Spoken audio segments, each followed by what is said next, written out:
Hello friends, I CA Kamakshi welcome you all to my next webinar in GST. Today I would be discussing about the anti-profiteering clause in GST.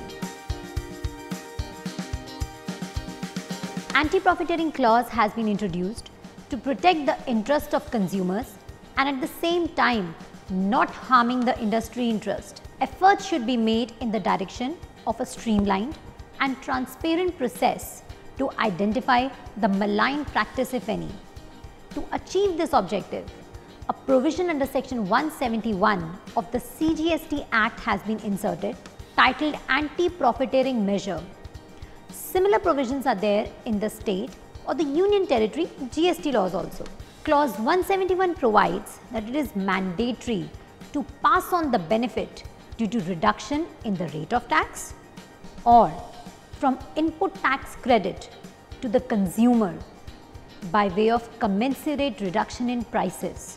Clause 171 also provides that the central government may, on the recommendation of the council by notification, constitute an authority or empower an existing authority constituted under any law for the time being in force to examine whether input tax credit availed by any registered person or the reduction in the tax rate have actually resulted in a commensurate reduction in the price of the goods or services or both supplied by him. The GST Council in its meeting on 18th June 2017 finally announced the rules for anti-profiteering. The expectation was that the trade would exactly know what one is required to do if one has to be GST compliant from price perspective. The questions which required answers were: how will the businesses compute the benefit resulting from increased credits and reduction in rates? Will it be calculated at a company level or a product level? Will it be a net profit or a gross profit? Can I add additional expenses which I am required to incur due to GST while computing the cost and then arrive at the benefit? But unfortunately, still there is no clarity. The GST Council has set up a standing committee which will receive complaints from the consumer regarding the anti-profiteering. It will, after examining the application, forward it to the Director General Safeguards that will conduct an investigation into the allegations. It would pass on the findings to an independent anti-profiteering authority to give a final ruling. The authority is empowered to impose penalty, ask for the return of extra amount charged, and also cancel licenses. This authority would exist for 2 years only. I don't understand why the authority's term has been fixed for 2 years only when the problem is to be tackled on an ongoing basis. The GST law is to deal with number of goods and various categories of services.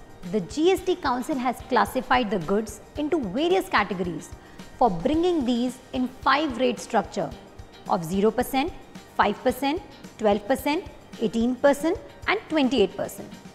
There could be many more goods.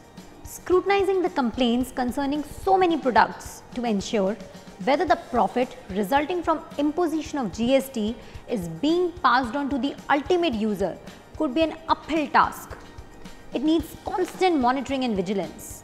Fears in the industry have already started surfacing that even cost increases consequent to genuine reasons because of rise in the input costs may be questioned by the authorities' officials. This could lead to harassment of taxpayers for proving their claims for rising costs by filing varied papers and appearances before the authority. There is a fear that Inspector Raj may be revived. The safeguards provided for this do not seem to be adequate. Elaborate rules need to be framed. It would be appropriate to frame the rules in the draft form and circulate the same for suggestions and comments. It is understood that some countries like Australia and Malaysia have GST laws that provide for such scheme. These need to be studied for the benefit of the Indian scheme.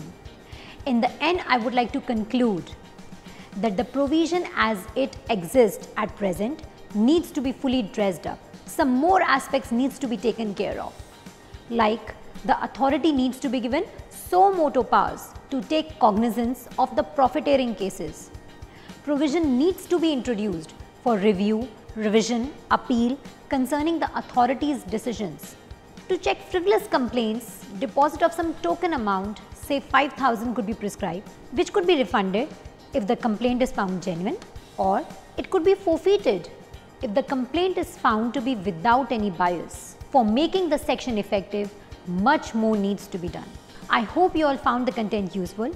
You can also subscribe to my YouTube channel CA Kamakshi for more videos on GST. Thank you. Have a nice day.